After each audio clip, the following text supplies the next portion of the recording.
Have you ever thought of evaluating a regression model, like using some metrics in order to quantify how your model behaves in a better way? So in today's video, I'll discuss what is R squared and adjusted R square in regression models. So welcome to my channel, and this is Ranjiraj. So first of all, let's understand where R squared and adjusted R square are used. So it is nothing but it's an evaluation metric for comparing your models, that is regression models. So like when you do some prediction or sort of estimating something, like for example, you want to know whether a person is cancerous or not. So like say he has some features. Say for example, he has smoking, and it's a very high factor that contributes to having cancer. Something like he has lung disease also, very good, and he also has some cardiac disease. That's hell lot of factors for a person to have cancer. So like when we take or when we have a look at these kind of features, we essentially know to some extent that based on our knowledge, these are correlated to some extent.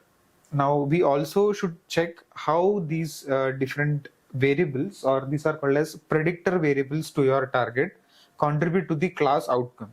So class outcome or the target is called as having cancer, and these are the predictor variables.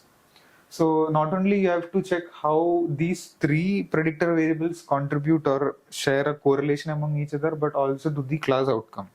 Then only you will say taking these factors for your prediction will help you in a better way. So we essentially retain features that are very much correlated to each other and to the class outcome. So that's what I said. So if you remember this equation, this is a very classic equation for fitting a line. So y is equal to mx1 plus m2x2 plus m3x3 and some c that is constant for the intercept. So here let's put these predictor variables here in the place of x1, x2 and x3, and we assign some weights. So that is, in this case it is the slope.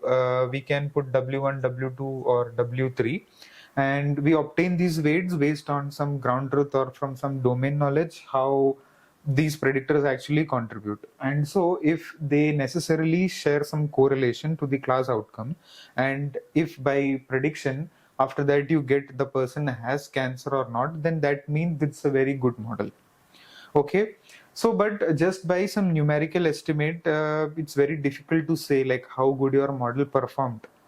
So for that purpose, we need to evaluate any model. So like in classification or clustering, we have to evaluate each and every model to some extent to know how good that model is. Or when you compare tomorrow with some other models, you have to have some estimate or a numerical quantity to measure how good your work was. So let's take this scenario. So if you recollect, this is also a classic diagram that you might have seen before in some blogs or in some other videos also. So these green points or green dots are nothing but some data points. I have not assigned any classes to it. So this is unclassified points. My motive of making this video is not to classify these instances, but to make you an idea, give how different distributions affect your class prediction, or how different distributions correlate to the prediction of your variables. So these points are nothing but data points which are unclassified and to access just in a two-dimension data set.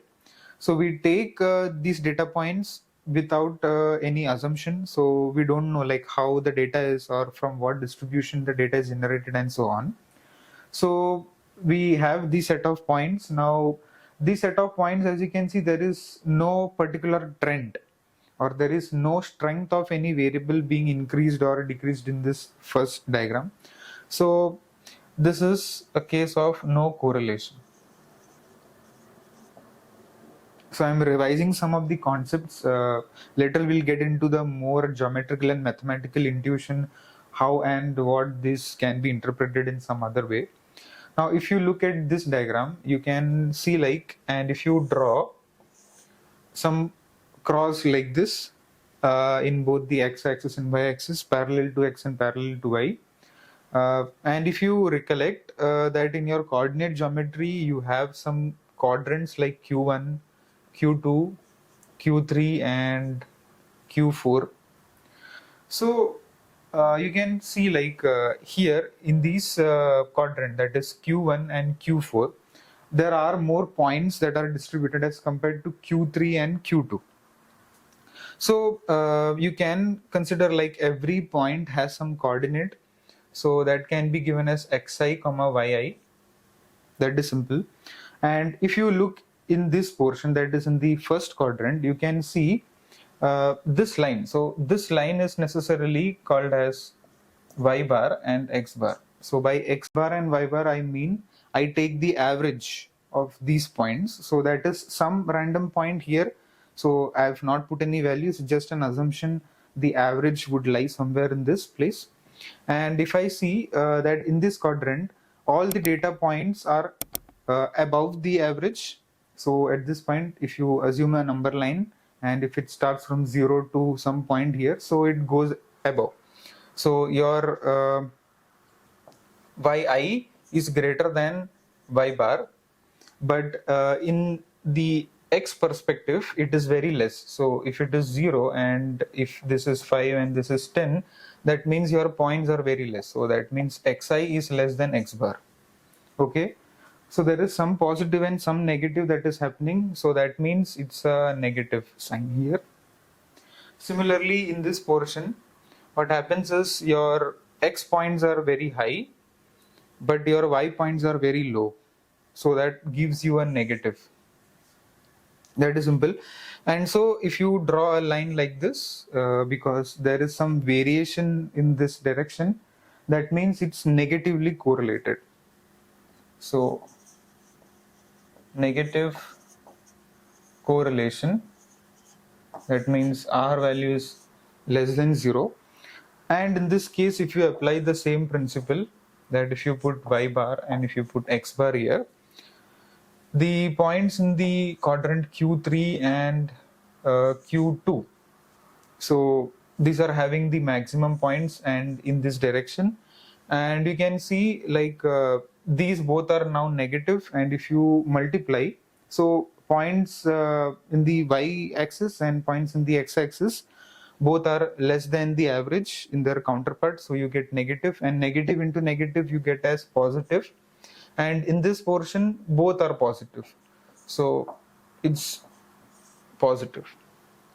And if you draw a straight line, because there is maximum variation in that direction, that means you get a positive slope. That means there is some correlation. That means R value is greater than 0. That is positive correlation. So this is the basis for understanding your regression. Now let's deep dive into some metrics, what R squared and adjust R square is. So what we have is three cases. So in the first case, what we have is R near to 0. So it will not be always equal to 0. So that's very hypothetical case. So that's why we use the keyword near. Case 2 is R near to -1 if it's negatively correlated, and case 3 is R near to +1. So what essentially we have discussed so far is the formula for R. That is the first one. So the formula looks something like this. So this formula is called as coefficient of correlation. So what necessarily we were doing is we were just checking the correlation of different variables taking from a sample distribution space. So this essentially can be thought of in a feature space. So where you have some features in the x and y dimension. Tomorrow if there are more dimensions, there can be many more dimensions, like 4 or 5 dimensions. So we have some Cartesian system like this. Now think of the no correlation case, that is this one. Now understand this very, very carefully. So you have some system like this.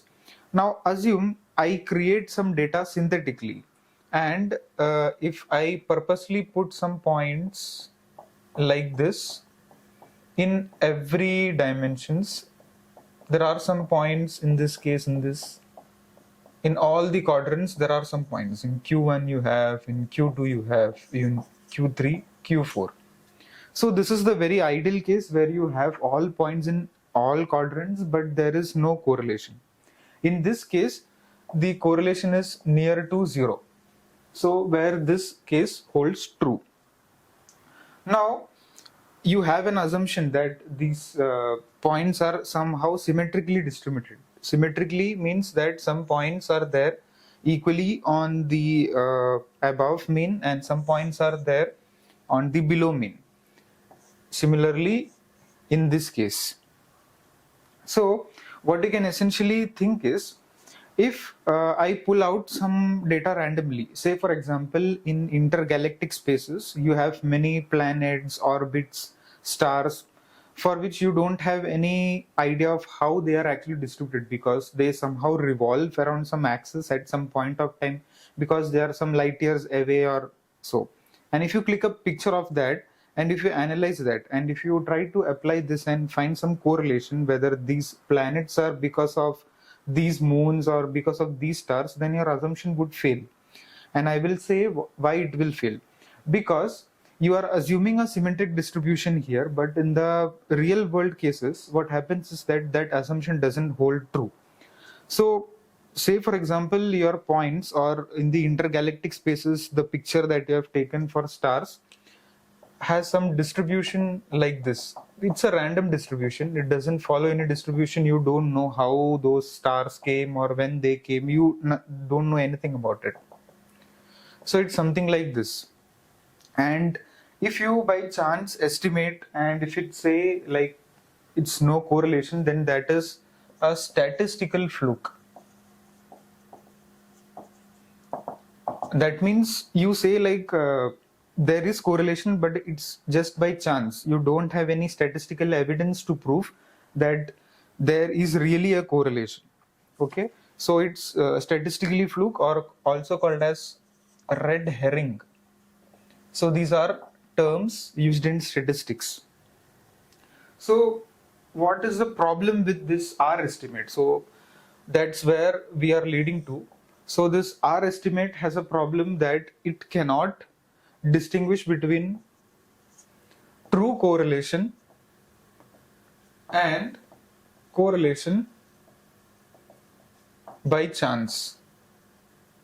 True correlation means if there is some symmetric distribution by some any means, or if the data generation process has some form where it creates some distribution, then you can say there is a true correlation. But if you just take a random sample out of some space, and if you say like there is no correlation, then that's by chance.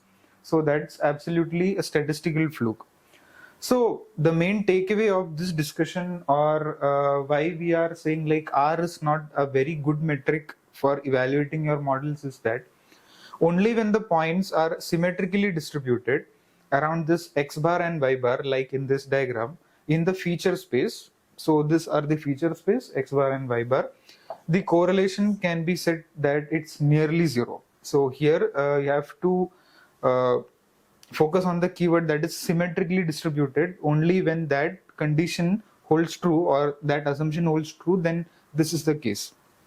And if so, we will ask a question like, what is the probability of getting a symmetric distribution between X and Y variables in the feature space and in this scatter plot, given that there is no correlation between X and Y? So this is the ground truth. So you are saying that, or I am saying that there is no correlation at all between X and Y, and you say there is some correlation by any chance. Okay, so that's statistical fluke. So that's nothing but 0. So there is, if you say like there is no correlation between X and Y, then how can this be a symmetric distribution at all? So that's the main reason why R alone cannot justify this true correlation or correlation by chance. So in order to solve this, what we have is called as r squared. So that's nothing but r into r. No, it's not that. It's just a metric. So except in some cases for linear regression, you do r across r where you multiply the variables, but this is called as coefficient of determination. So we'll look into this. So now let's look into what r square is, that is coefficient of determination. So as we know, r had the problem of differentiating between true correlation or correlation by chance. Let's check if this problem is solved with this metric or not. So r square is nothing but it's an estimate. So this is the formula, simple formula. So RSS divided by TSS, and that particular quantity is subtracted from 1. So you can estimate this falls in the range of 0 to 1. Now you might ask what RSS and TSS is. RSS means it's the residual sum of square, and TSS means the total sum of square. So what it is exactly? So total correlation, and this is the amount of correlation that is explained by the model. So that means whenever you do regression, your model will not completely explain the variance in the model or during the prediction. So that is called as explainable error, and this is called as unexplained error. So these two things are there when you do regression or when you do model prediction. So what is the outcome of this? So, or how do you interpret this value? So if r square value is 0, that means model complexity fails to capture any available information, and this is an ideal case which will never happen. That means your model perfectly or does not even capture anything in the information or the distribution. So that's never a case, because in the data, if it's a fluke or if it's proper or generated by some distribution, that means there is some kind of amount of information. So that means it has to estimate some level of variation in the model. So that means it's an ideal case which will never happen. And then the other case is r square is equal to 1. That means it captures everything, which is also not the case, because there is always also some scenarios in cases where you have class imbalance or other problems where this thing will also not be there. So you can see like r square will also estimate all values near to 0 or near to 1. Okay. So those are the two values, and these are the hypothetical cases which will never happen. And so the range is between 0 to 1 because it's a percentage ratio. So you divide something, some quantity, and then you subtract it from 1. So that's 100% minus something, you get a percentage estimate. Now, can this r square be negative? And the answer is yes. R square can be negative as well, and now I'll explain why it can be negative. So the negative, because in the equation or in the formulation there is nothing that it adds any penalty to the terms for like any misclassifications or for adding any features that does not truly correlate to the prediction. So that means like in case of overfit or over regularization, your model will learn everything that is there, or all the fluctuations or whatever is there in the data set. It will learn everything, and this can mainly arise because of one main root reason, that is in your training set and test set both have different distributions. So if there is a variation in distribution in this case, but this is also ideal because whenever you do some partitioning, usually you take from the same distribution. By some chance, if you take some other distributions, or if you do some kind of mistakes in prediction or classification, and if this is from some other distribution and this is from some other distribution, then that's an over regularization which can lead to overfit, and thereby your r square can be negative. So this is also a problem. So this thing, as you can see here, so it does not fixes the problem of true correlation or correlation by chance, which is also a problem to this. Now, as a solution to this and final fix to this, we have the adjusted R square. So let's look into what adjusted R square is. So now let's understand what is adjusted R square and how it solves the problem of true correlation and correlation by chance. So first of all, this adjusted R square is nothing new, but it's a derived formula from the previous metric, that is coefficient of determination. So you see something new here, that is R square, that is coefficient of determination, where the model is able to explain why this kind of variation is there in the model. And this entire term, that is 1 minus R square, that is unexplained by the model. So it takes both into consideration. And here you have n, that is n number of data points in the feature space, and k number of predictors or the features, so that you use for predicting your model. Now, if you observe, there is one extra term on this side, the right side. So this is called as jack up factor, which jacks up your prediction to some extent. That means if you go on adding useless features to your model, this adjusted R square value will go down, and thereby R square value will also go down. If you add useful features to this, because you have a k term here, that means you will have very good adjusted R square value, and your R square value will also be very high because it's dependent on R square. So at the end, it's what the R square, that is coefficient of determination, is getting highlighted. So that is the main value, or that value is getting highlighted here. So that is the coefficient of determination gets jacked up. That means in this part, so this jacks up usually. So like if you have very poor features that you add, just go on adding like without checking any significance for that, that means this value will go down. Else if you add very useful features, that means it goes up. Yeah. So that was all regarding the different evaluation metrics for regression, that is R squared and adjusted R square. So hope you guys enjoyed this video. If you found this video helpful, please do like, share, comment. And if you're new to this channel, please consider subscribing. Thank you for your attention.